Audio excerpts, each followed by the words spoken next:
squeezing my hand twisting, for no quit turning. reason. Will you quit moving? Stop cussing at me. This is Officer Ashlyn Pluff, and she just punched this black woman in the face. What's worse is that this is a pattern for her, and she's well known to use excessive force on people of color. Up to this point, she and her department have gone unpunished. But there are countless cases of racist officers who forget they're being recorded. Like when a cop repeatedly shouts. Don't forget to leave your comments in the comments section and subscribe to the channel so you don't miss the next videos.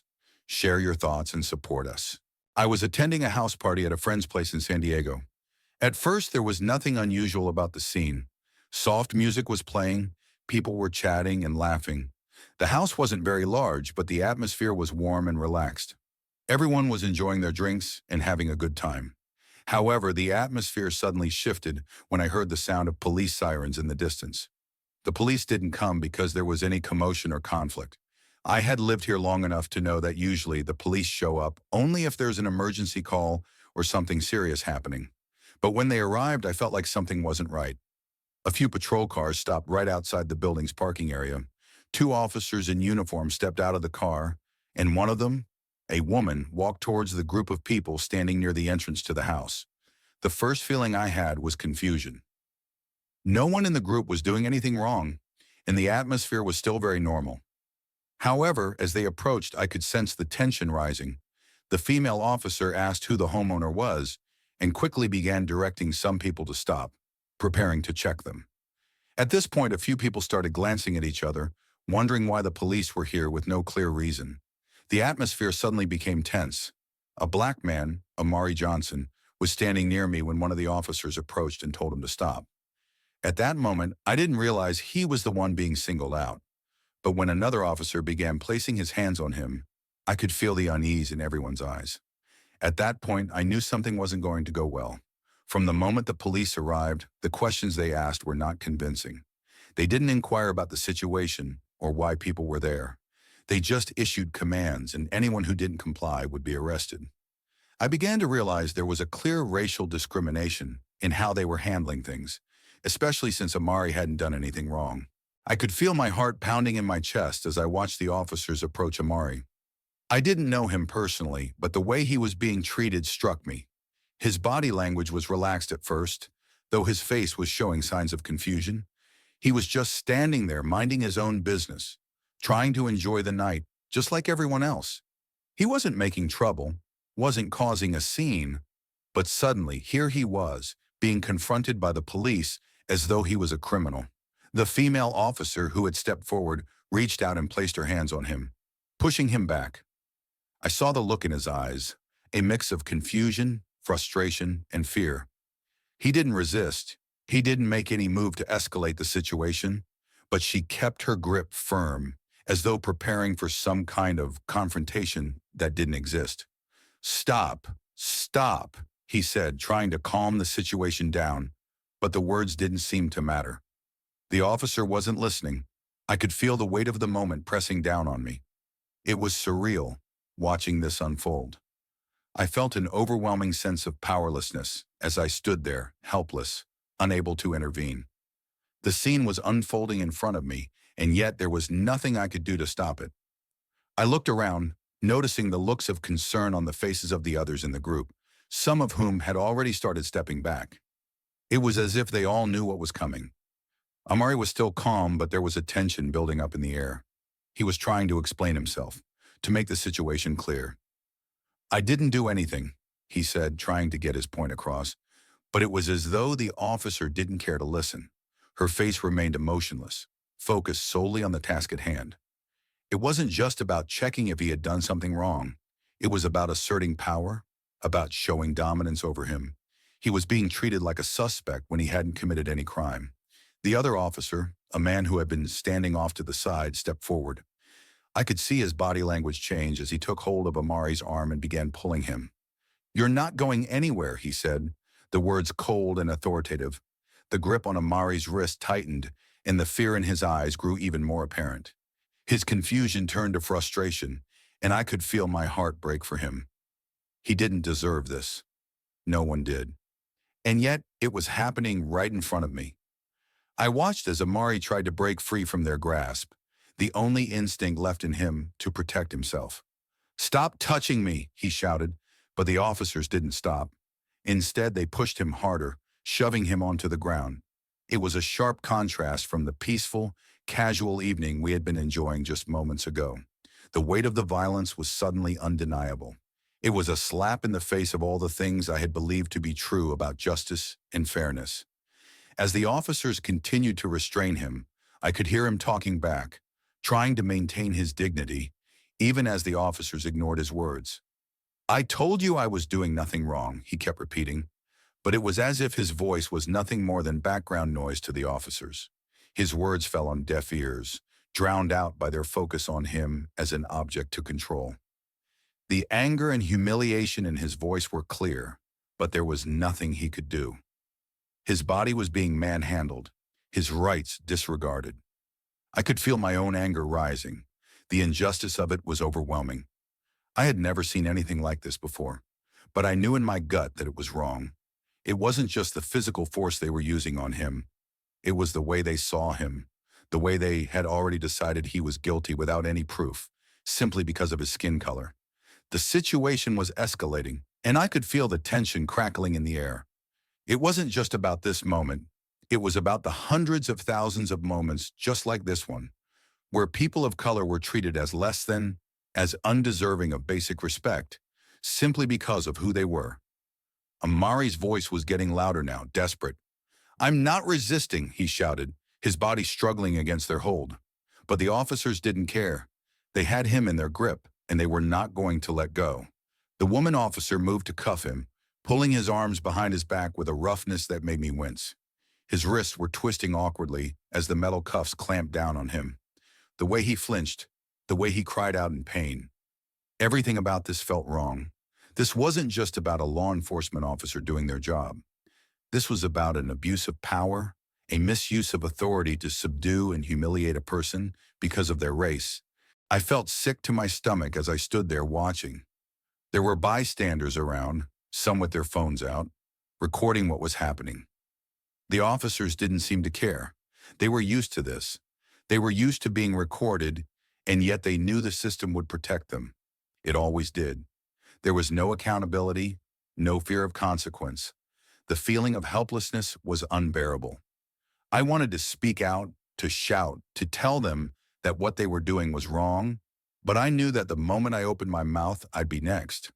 The fear of the system and its power over me was palpable. As Amari was forced to the ground, his voice still shouting, still pleading for justice, I realized something that would stay with me forever. It wasn't just his fight. It wasn't just his pain. It was a fight for all of us who had witnessed this injustice and done nothing. It was a reminder that the systems in place were broken, and that, even in the presence of obvious wrongdoing, justice was often out of reach for people like Amari. The officers could get away with this. They always did. I turned my gaze away for a moment, my heart heavy with the weight of the injustice. As the officers continued their assault, the only thing I could do was stand there, a witness to the violence, a bystander in the face of oppression. But inside, I vowed to never forget what I had seen, to never forget Amari, and to fight for a world where this kind of brutality was no longer the norm. The tension in the air was thick, and I could feel the weight of it pressing down on me.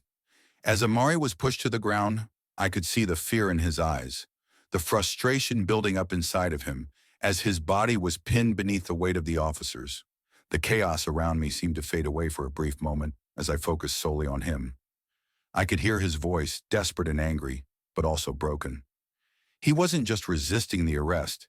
He was resisting the injustice, the oppression that had followed him throughout his entire life, and especially in that moment, it was all too much. It wasn't the force that shook me the most. It wasn't the roughness of the officers as they secured the cuffs on his wrists, pushing him harder into the ground. What made my stomach churn and my heart race was the way Amari's cries seemed to be completely ignored. They weren't just ignoring him as an individual. They were ignoring his humanity. It was as if, to them, he was just another black man, another person to be controlled, another body to be subdued. His voice, his pain, his rights, none of it mattered to them. I watched as the woman officer pulled out the handcuffs with a practiced motion, her face cold and impassive. She didn't look at him like a person.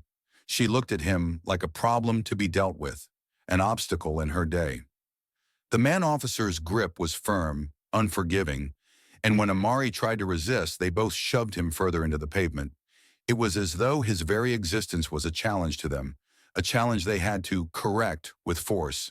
The absurdity of it hit me hard. Amari wasn't doing anything wrong. He wasn't resisting arrest. He wasn't being aggressive. He was simply existing in a place where he had every right to be. But somehow that was enough for them to treat him like a criminal. It wasn't about what he did. It was about who he was. I could feel my blood boiling. My chest tightened as I tried to process what was happening. Everything inside me screamed that this wasn't right. This wasn't justice. This wasn't law enforcement. It was brutality, plain and simple. And it was happening right in front of me. The violence of it, the disregard for his basic rights, it shook me to my core. How could they be doing this? How could they be so blind to the injustice they were committing?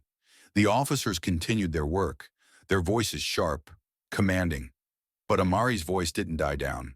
He didn't let them break him. "I didn't do anything wrong," he shouted again, his voice louder, tinged with an emotion that could only be described as heartbreak. But his cries were met with nothing but cold silence from the officers, who seemed more focused on subduing him than even considering his words. And in that moment, I realized the bitter truth. To them, he wasn't a person. He was a threat. His words cut through me like a knife. I could feel my anger rise, swelling inside of me. He wasn't just a victim of police brutality. He was a victim of a system that had been broken long before this moment. I wanted to scream, to shout at them, to make them see the injustice they were committing. But I knew that the moment I did, I would become a target as well. It wasn't just Amari they were after. It was anyone who dared to speak out, anyone who stood up against this kind of abuse. And the worst part was, I knew they would get away with it. They always did. I turned to look around, hoping to find someone else, anyone else, who might be as disturbed as I was. But instead, I saw people standing by, watching the scene unfold through the lenses of their phones, capturing the moment as if it were some kind of entertainment. I felt a pang of disappointment. Where were the people who cared? Where were the ones who would stand up and say something, do something? But then I realized most of them were too scared of the same system that had just brutalized Amari, too scared to speak out and risk becoming a target themselves. It wasn't just Amari who was being oppressed. It was all of us. The fear, the silence. It was everywhere, suffocating us, making us complicit in this ongoing cycle of injustice. As I watched the officers continue to restrain Amari, I couldn't help but think about everything that had led to this moment. How many others had been treated this way before him? How many others had been pushed down, humiliated, silenced, simply because of their race? And how many more would come after him? The cycle seemed endless, and it left me feeling hopeless. But as Amari struggled beneath the weight of the officers, something inside me snapped. I couldn't just stand by anymore. I had to speak out. I had to do something. This wasn't just Amari's fight. It was all of ours. We all had to rise up. We all had to stand together and say enough was enough. Because if we didn't, this injustice would continue to spread, silently and without remorse, destroying lives one by one. As the officers continued to handle Amari roughly, I stood frozen, my thoughts spiraling. The air around us was thick with tension, but it felt as though I had been transported to a different world, one where fairness didn't exist and power was wielded with reckless abandon. What I was witnessing wasn't just a single moment of police brutality. It was a manifestation of something far deeper, something that had been rooted in society for centuries. I could feel it in my bones. This wasn't just about Amari. This was about all the Black men and women who had been subjected to this same treatment for as long as history could remember. Every time I saw Amari struggle under the officer's weight, every time his cries for justice were ignored, it felt like a punch to my stomach. The police weren't just treating him as a suspect. They were treating him as less than human. And as much as I wanted to help him, as much as I wanted to step forward and say something, I knew that any attempt to intervene would have been met with the same aggressive force that was being used on him. There was no place for me, a witness, to stand without putting myself at risk too. In that moment, I realized just how deeply ingrained this violence and oppression were in our society. The system was built to protect the ones in power, and no matter how much evidence of injustice we had, it was always the same story. The victims were ignored, and the perpetrators were shielded. I thought about Amari, how he had probably seen this before, how he had probably felt the weight of systemic racism in ways that I, as a white person, could never fully understand. His voice, despite the pain and anger behind it, was one of resilience. He wasn't just speaking for himself, he was speaking for every black person who had ever been targeted, oppressed, or brutalized by those who were supposed to protect them. He was shouting for the injustice that had been allowed to fester, unchecked, for far too long.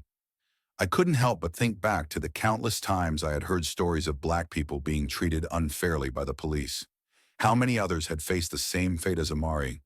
How many had been wrongfully arrested, beaten, or worse? How many of them had simply been in the wrong place at the wrong time, subjected to a system that saw them as criminals before they were even given a chance? The thought made my chest tighten. And yet in all these cases, the perpetrators, the police officers, rarely faced real consequences. It wasn't a flaw in the system, it was the system itself. The truth was, this wasn't just a one-off incident. This was the reality for so many black people across the country. And even when things were caught on camera, like this one, the likelihood of justice being served was slim. The footage might go viral, but the officers would likely be placed on administrative leave. And after an investigation that was little more than a formality, they'd be allowed to return to their duties. If there were any repercussions at all, they were often minimal. The system was designed to protect its own, no matter what harm it caused to the people it was supposed to serve. As I watched Amari being dragged away, I could feel the weight of history bearing down on me. This wasn't just about this one man in this one moment. This was about a pattern that had played out over and over again throughout history, from the first enslaved Africans brought to this country to the present day. This wasn't just a case of police brutality. It was part of a larger system of racial inequality that had never been truly addressed. Amari was being treated like a criminal simply because of his race. His skin color made him a target in a world that had long decided that people like him didn't matter as much as others.